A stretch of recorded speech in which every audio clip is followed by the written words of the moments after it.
Touché par la situation de l'insécurité qui prévaut à l'est de la République démocratique du Congo, Jean-Paul Waïtsoalo s'est insatisfait de la 11e session des conférences des gouverneurs. Ces notables de la province du Nord Kivu lance son premier message au vice-premier ministre, ministre de l'Intérieur, qu'il considère comme grand frère qui devait en principe prendre la situation sécuritaire de sa province d'origine comme priorité, chose qui n'a pas été faite. En tant que notable de la province du Nord Kivu, Jean-Paul Waïtsoalo pense, et je cite, « Il est incompréhensible que vous exprimiez une préoccupation face à l'absence de mention explicite de la situation sécuritaire du Nord Kivu lors de la clôture de la 11e session de la conférence des gouverneurs. Votre province est au cœur d'une crise sécuritaire complexe depuis de nombreuses années, marquée par des conflits armés, des déplacements des populations et des violations des droits humains. Le fait que cette problématique n'ait pas été abordée lors de votre discours aussi symbolique pourrait être perçu comme un manque de considération pour les souffrances et les attentes de la population du Nord Kivu, qui espère des solutions concrètes et un engagement fort de ses dirigeants. Surtout lorsque l'un de leurs propres fils,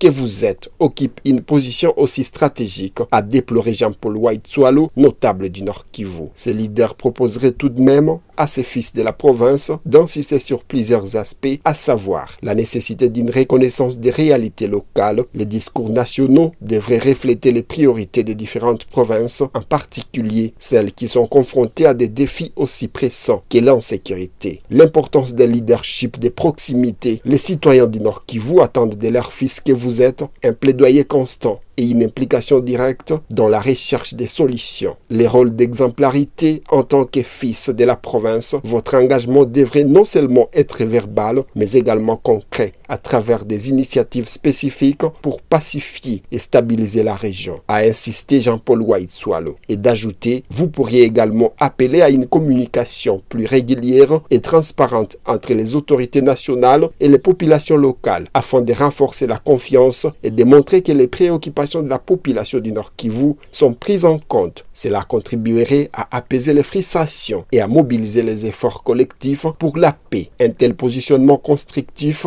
pourrait montrer à la fois votre attachement au bien-être de votre province et votre volonté de contribuer à des solutions durables. Jean-Paul Waïtsoalo plaide auprès du gouvernement central de ne ménager aucun effort pour restaurer la paix à l'est de la République démocratique du Congo.